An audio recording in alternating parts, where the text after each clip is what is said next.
What if I told you that the single most powerful tool for controlling your blood sugar after a meal is not a medication, not a supplement, and does not cost you a single dollar? What if it takes less than 15 minutes, requires no special equipment, and the research behind it is strong enough that some doctors are now recommending it before they even consider adjusting your prescription? I'm Dr. Richard Holt, and after years of looking closely at the research on post-meal blood sugar control, this is one of the most consistently underused tools I see in senior health. Today I'm going to walk you through exactly what this move is, exactly why it works at a cellular level, and exactly how to do it correctly, because doing it the wrong way gets you a fraction of the benefit. By the end of this video, you will understand something that most people are never told in a routine appointment, and it could change how you think about every meal you eat for the rest of your life. Before we go further, I want to ask you something.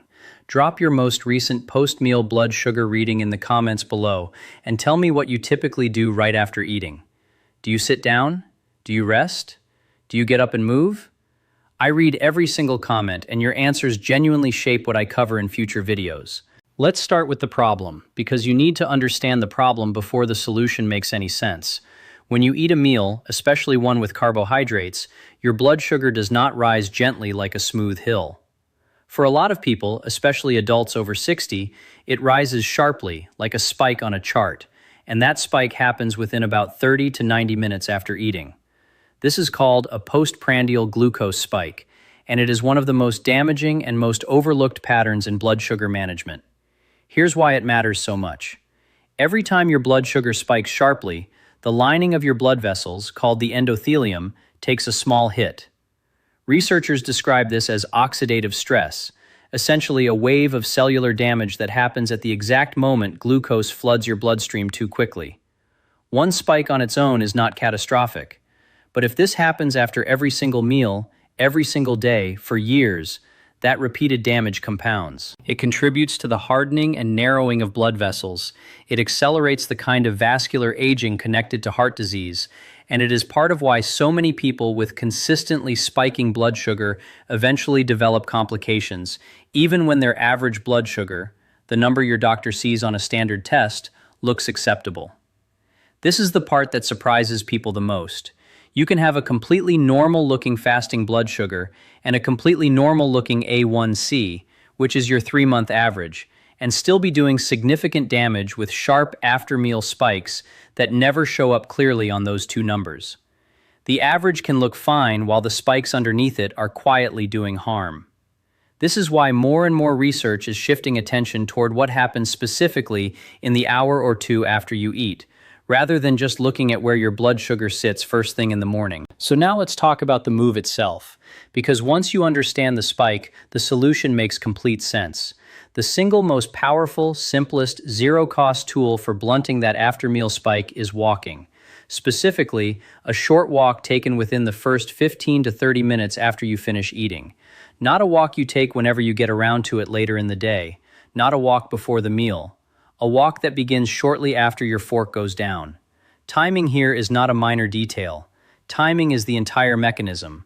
Let me explain exactly why. When you eat carbohydrates, your digestive system breaks them down into glucose, and that glucose enters your bloodstream and begins climbing within minutes. Your muscles are the largest glucose storage system in your entire body. At rest, your muscles are not particularly hungry for that glucose. They're relaxed. They don't need much fuel right at that moment. So a large share of that glucose load is left circulating in your blood, waiting for insulin to slowly clear it out. But the moment you start contracting your muscles, even through something as gentle as walking, those muscle cells dramatically increase their demand for glucose. Here is the part that makes this so powerful.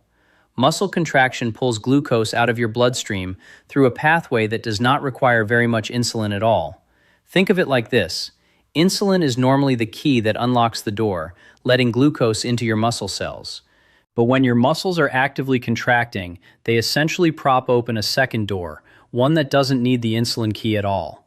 Glucose gets pulled directly into working muscle tissue through that second pathway, which means your blood sugar comes down faster, and your body doesn't have to rely as heavily on insulin to do it.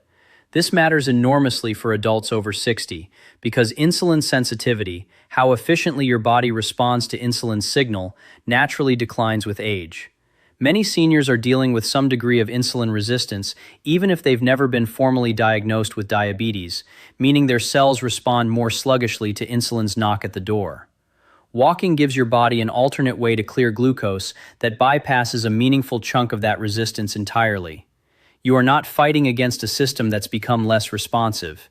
You're opening a completely different door that doesn't depend on that system working perfectly. Now here's why the specific timing window, that 15 to 30-minute mark after eating, matters so much, and why waiting until later in the day gives you dramatically less benefit.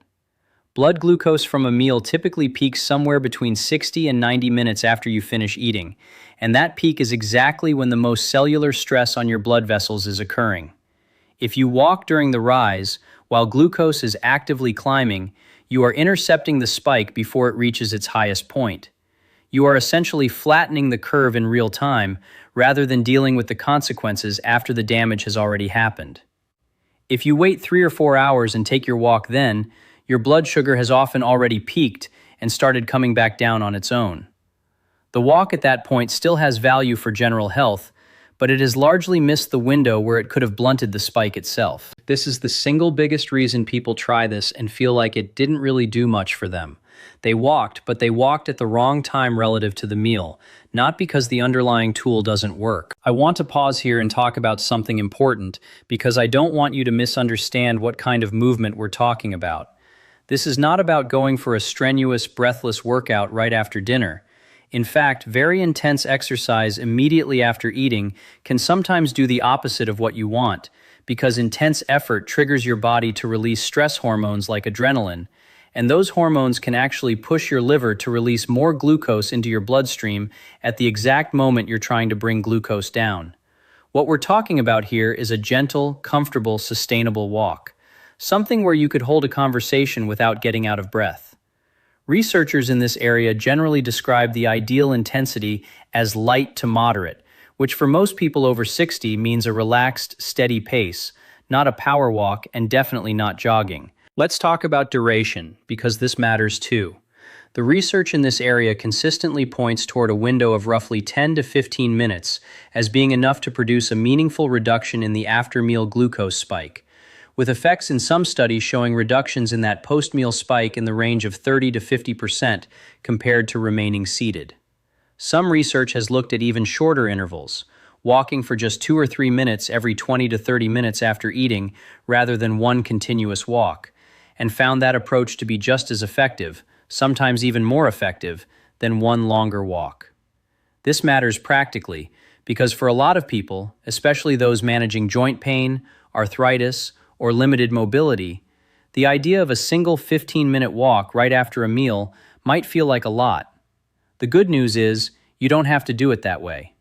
Even getting up and moving around your kitchen for 2 or 3 minutes every half hour after a meal captures a meaningful share of this benefit.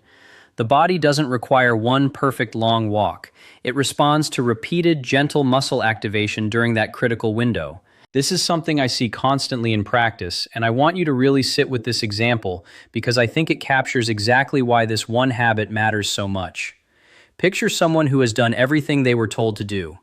They've cut back on sugar, they've reduced their portion sizes, they check their blood sugar regularly, and the fasting number in the morning looks fine. But every single afternoon, without exception, they feel foggy, sluggish, almost like wading through water for an hour or two after lunch. They assume it's just part of getting older. They assume it's normal. What's actually happening in a case like that, very often, is a sharp after-meal spike that the morning fasting number never captures, because by the time they check their blood sugar again the next morning, that spike has already come and gone. The fix in cases like this is rarely a new medication. It's often as simple as building in a short walk within that first half hour after the meal that's causing the problem, most commonly lunch or dinner where the largest carbohydrate load tends to be. People who make this one change consistently describe the afternoon fog lifting within just a week or two, not because anything about their diet changed, but because they stopped letting that glucose spike sit unaddressed during the exact window when a short walk could have intercepted it. Now I want to draw an important distinction, because I don't want anyone watching this to think walking after meals is a replacement for medical care or a substitute for medication you've been prescribed. If you are on insulin or certain other blood sugar medications, walking after a meal can sometimes lower your blood sugar enough, combined with your medication, that you could be at risk of going too low, a condition called hypoglycemia. Signs of that include shakiness, sudden sweating, confusion, or a racing heartbeat. If you're on these kinds of medications, this is exactly the kind of change you want to introduce with your doctor's awareness, not as a silent experiment on your own. For most people managing blood sugar through diet and lifestyle alone, or those with prediabetes or mild insulin resistance, this is an extremely low-risk habit to add. But the rule is the same one I give for every change like this. Bring it to your doctor, especially if you're on any blood sugar-lowering medication, and let them help you fold it in safely. If you've made it this far and you're finding this useful, go ahead and hit that subscribe button now, because this channel is built around exactly this kind of practical, explained clearly information that often gets skipped over in a short appointment. And while you're at it, tell me in the comments, have you ever noticed that afternoon fog or sluggishness after a meal, and did you ever connect it to your blood sugar? I have a feeling a lot of you are going to recognize that feeling immediately. Let's talk about how to actually build this into your routine, because knowing the science doesn't help you if it doesn't translate into something you'll actually do consistently. The easiest way I've seen people succeed with this is by attaching it to a meal they already eat at a consistent time, usually dinner, since that's often the meal with the largest portion and the latest timing in the day, meaning the spike from dinner has the least opportunity to be naturally addressed by daytime activity that might otherwise happen anyway. As soon as you're done eating, rather than sitting down in front of the television, take a slow walk, even just around your home, around your yard, or down the block and back. If the weather or your mobility makes an outdoor walk difficult, marching gently in place, walking up and down a hallway, or even doing some standing movement in the kitchen while you clean up, captures a meaningful share of the same benefit. The goal is muscle contraction during that window, not a specific location or a specific number of steps. Here's a synergy tip that amplifies this even further. Pair your after-meal walk with how you structure the meal itself. Eating your vegetables and protein first, and your starchy carbohydrates last in the same meal, has been shown in research to blunt the glucose spike on its own, independent of any walking. When you combine that eating order with a short walk afterward, you're addressing the spike from two directions at once, slowing how quickly the glucose enters your bloodstream in the first place, and then helping your muscles clear it out faster once it does. These two habits stacked together produce a noticeably stronger effect than either one alone. I also want to mention something practical for anyone who struggles with consistency, because I know that knowing what to do and actually doing it every single day are two very different things. Set a simple phone alarm labeled specifically for this, time to go off right when you typically finish your largest meal of the day. Behavioral research on habit formation consistently shows that pairing a new habit to an existing, reliable daily anchor, like the end of dinner, dramatically increases how likely you are to actually follow through, especially in the first few weeks before it becomes automatic. So let's bring this all together, because I want you to walk away from this video with one clear, simple action, not a complicated list. Your blood sugar does not rise as a smooth, gentle line after a meal. For many people, especially after 60, it spikes sharply within the first 60 to 90 minutes, and that spike causes real cellular stress to your blood vessels, even when your average numbers look fine. A short, gentle walk taken within 15 to 30 minutes after eating gives your muscles a way to pull glucose out of your bloodstream that doesn't depend heavily on insulin, blunting that spike at the exact moment it would otherwise be doing the most damage. You don't need an intense workout. You don't need an hour. 10 to 15 minutes of easy walking, or even a few short 2 to 3 minute movement breaks spread across that first half hour, captures a meaningful share of the benefit. And if you're on blood sugar medication, this is a conversation to have with your doctor first, not something to experiment with quietly on your own.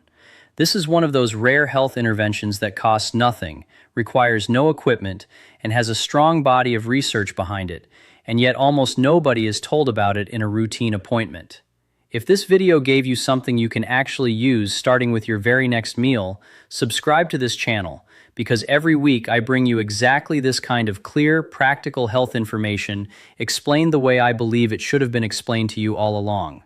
And before you go, tell me in the comments, will you try this after your next meal? I'll be reading every response. I'm Dr. Richard Holt. Take care of yourself, and I'll see you in the next one.